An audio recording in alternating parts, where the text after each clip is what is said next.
খাল খনন কর্মসূচির শুভ উদ্বোধন উপলক্ষে উন্নয়ন ও পরিবেশ সংরক্ষণের প্রতীক হিসাবে বৃক্ষরোপণ করেন শেরপুরের মাননীয় নারী সংসদ সদস্য ডাক্তার সানজিলা জিবরিন প্রিয়াঙ্কা।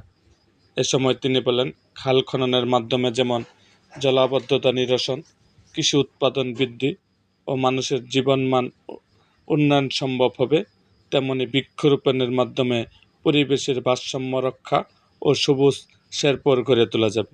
অনুষ্ঠানে শেরপুর জেলা ও অঙ্গ সহযোগী সংগঠনের নেতাকর্মীরা উপস্থিত ছিলেন এবং উন্নয়নমূলক এ উদ্যোগকে স্বাগত জানান।